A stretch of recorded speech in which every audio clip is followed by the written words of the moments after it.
जाएंगे हम वहां जहां की हर खबर छुप जाती है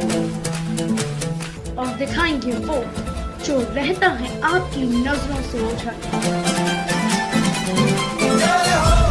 पहुंचेंगे हम भारत के कोने कोने में, भारत के हर राज्य की खबर से आपको करेंगे रूबरू। दृष्टि नाउ न्यूज बनेगा आपकी आवाज। दृष्टि नाउ न्यूज, नजर हर खबर पर। झारखंड प्रदेश कांग्रेस प्रभारी अविनाश पांडे पुलिस प्रशासन के रडार पर आ गए हैं। उनके खिलाफ कोतवाली थाना रांची में आदर्श आचार संहिता उल्लंघन मामले पर प्राथमिकी दर्ज कराई गई थी। बीजेपी के कुछ प्रतिनिधि मंडल राज्य निर्वाचन आयोग गए थे। शिकायत के बाद एफआईआर दर्ज की गई थी। इसमें कहा गया है कि अविनाश पांडे की अध्यक्षता में कांग्रेस कोऑर्डिनेशन कमेटी की बैठक हुई थी। इसमें कहा गया है कि अविनाश पांडे की अध्यक्षता में कांग्रेस कोऑर्डिनेशन कमेटी की बैठक हुई थी। इस दौरान कहा गया था कि पंचायत चुनाव जीतने पर जनप्रतिनिधियों को संगठन में जगह दी जाएगी। उनके अनुभव का लाभ संगठन की मजबूती में मिल सके। यह प्रथम दृष्टया आदर्श आचार संहिता का उल्लंघन है। इस एफआईआर के बाद कोतवाली थाना ने धारा 188 आईपीसी और 130 रिप्रेजेंटेशन एक्ट के तहत मामला दर्ज कर लिया था।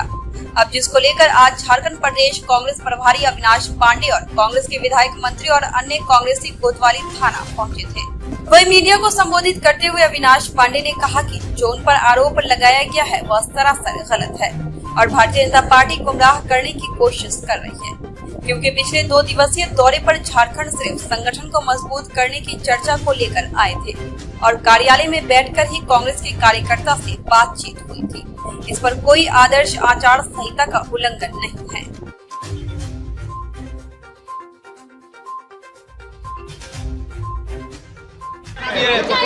सर प्लीज पीछे चलिए, थोड़ा पीछे आइए।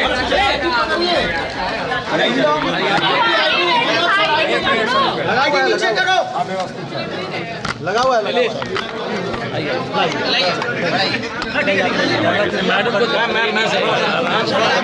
अरे नीचे ठीक है। अविनाश जी, आज आप कोतवाली थाना पहुंचे हैं, क्या कुछ आपने बातें रखी और क्या कुछ औपचारिकताएं भी आपने पूरी की हैं? देखिए, कोतवाली थाने में आज सभी हमारे शीर्ष नेतागण, हमारे जितने भी प्रदेश अध्यक्ष, हमारे सीएलपी के आदरणीय नेता, सीडब्ल्यूसी मेंबर्स, हमारे सभी सम्माननीय मंत्रीगण और सभी सम्माननीय विधायकगण और हमारे वरिष्ठ पदाधिकारियों के साथ में आने का कारण ये था कि पिछले दिनों एक अखबार के माध्यम से जो सूचना मिली थी और उसके बाद में यह ज्ञात हुआ कि 4 और 5 तारीख को रांची में जो मेरी भेंट थी, जहां पर संगठन के कार्यालय में मीटिंग में आया, उस दौरान आचार संहिता के तहत कोई शिकायत दर्ज की गई कि जहां पर कुछ धाराओं के माध्यम से चुनाव को प्रभावित करने का आरोप लगाते हुए ये शिकायत यहाँ पर दर्ज की गई, जिसकी एफआईआर फाइल की गई। एक देश का कानून को मानने वाले नागरिक की हैसियत से जो संविधान पर विश्वास रखता हो, कांग्रेस पार्टी के एक प्रतिनिधि जो गांधी जी के विचारधाराओं पर विश्वास रखता हो, और साथ ही साथ व्यक्तिगत रूप से जहां पर आज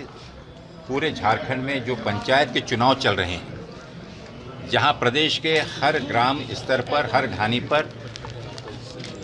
लोकल सेल्फ गवर्नमेंट, वहाँ की स्थानीय सरकार को, जो कि बहुत मजबूत इकाई है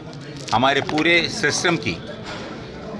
और उसके चुनाव चल रहे हैं, जो कि निष्पक्ष तरीके से होने के लिए ये सब लोगों ने मिलकर सहमति की कि ये किसी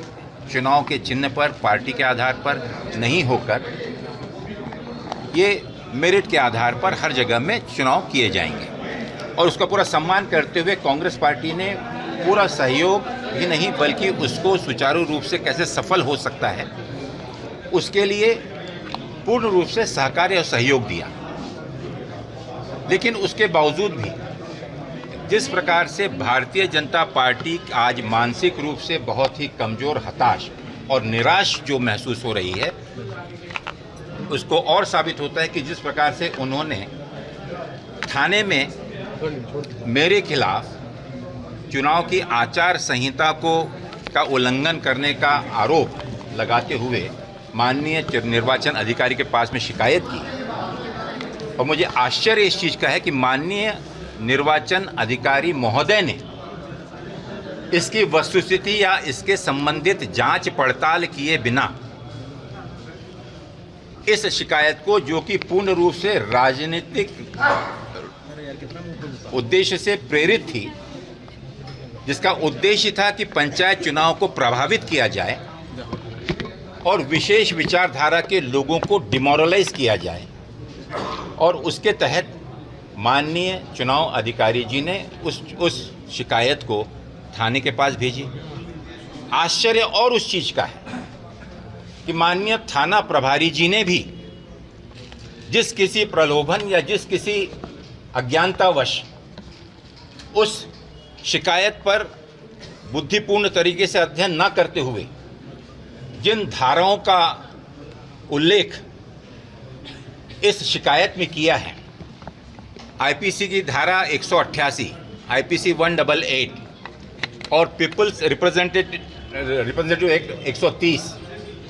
अगर जो भी ज्ञाता हैं वो इस चीज़ को कर लें कि अगर मेरे कार्यालय के अंदर में बैठकर मेरे पार्टी की राजनीतिक गतिविधियों से संबंधित और हमारे भविष्य के प्रोग्रामों का निर्धारण करने के लिए, उसका नियोजन करने के लिए अगर मैं कोई चर्चा कर रहा हूं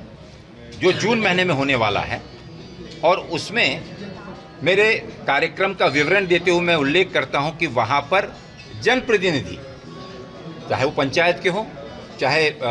जनता के द्वारा चुन के आए हुए प्रतिनिधियों का मैं सम्मान करने के लिए, उनको सशक्त करने के लिए, और साथ ही साथ जिस विचारधारा के माध्यम से वो चुन कर आए उस विचारधारा को के प्रति लोगों का विश्वास और मजबूत करने के लिए उसका उल्लेख करता हूं। ना ही मैं किसी उम्मीदवार का प्रचार कर रहा हूं, ना मैं किसी चुनाव चिन्ह का प्रचार कर रहा हूं, ना मैं कहीं पे वोट देने की अपील कर रहा हूं, ना कोई मैं पब्लिक मीटिंग कर रहा हूं, और ना ही सामने बैठे हुए मेरे जो साथी हैं वो किसी भी उस समय में चुनाव की प्रक्रिया में इन्वॉल्व है। तो किस प्रकार से इन धाराओं को ये आकर्षित करता है। मैं सिर्फ आज जितने भी गणमान्य नेतागण यहाँ पर हम जानकारी लेने के लिए, पूछताछ करने के लिए, ताकि अगर इस प्रकार का पुलिस प्रशासन या इस प्रकार की माननीय निर्वाचन आयोग की ओर से क्रियाकलाप चल रहे होंगे तो निश्चित रूप से एक बहुत बड़ा प्रश्न उठता है कि निर्भीकतापूर्वक चुनाव आयोग की जो जिम्मेदारी है, क्या वो इसका निर्वहन कर रहे हैं? क्या पुलिस प्रशासन अपनी जिम्मेदारी का निर्वहन कर रही है, जहां पर कि सामान्य नागरिक के ऊपर में रोज जिस प्रकार से परेशानियां आ रही हैं और कानून का दुरुपयोग करते हुए अपने कॉन्टैक्ट्स के माध्यम से या अपने संपर्क से जो वो अन्याय महसूस कर रहे हैं, मैं एक संदेश देना चाहता हूँ कि कांग्रेस पार्टी पूरे झारखंड में पूरी जागरूकता के साथ, प्रदेश की सामान्य जनता के साथ अगर इस प्रकार की कोई घटना अगर हुई तो मैं आज ये संदेश स्पष्ट देना चाहता हूँ कि कांग्रेस का कोई भी कार्यकर्ता किसी भी अन्यायपूर्ण इस प्रकार की कार्यवाही का ना ही समर्थन करेगा, बल्कि पूरा संगठन इस प्रकार की कोई भी कार्रवाई हो, चाहे कोई पब्लिक रिप्रेजेंटेटिव को सप्रेस करने की बात हो, सामान्य नागरिकों पर में अन्याय की बात हो, हर अन्याय को लेकर कांग्रेस संगठन पूर्ण रूप से इसका विरोध करेगा। और मैं अपील करना चाहूँगा मैं सभी सम्माननीय प्रशासनिक अधिकारियों को जो संवैधानिक पदों पर बैठे हुए हैं या सरकार के द्वारा विशेष रूप से प्रदेश में लॉ एंड ऑर्डर स्थापित करने के लिए सबसे बड़े जिम्मेदार माने जाते हैं, कि इस प्रकार की गतिविधियों से प्रदेश के अंदर में लॉ एंड ऑर्डर भी हमेशा बिगड़ेगा। और इसीलिए आवश्यक ये है कि हम सब कानून के प्रति सम्मान रखने वाले नागरिक इस चीज़ के प्रति आश्वस्त रहें कि कांग्रेस पार्टी, कांग्रेस की विचारधारा और कांग्रेस का पूरा परिवार हर उस अन्याय का विरोध करेगा जो गलत तरीके से भयभीत करने के लिए, आतंकित करने के लिए उपयोग किया। सर, लेकिन आप सवाल उठा रहे हैं, सरकार आपकी है।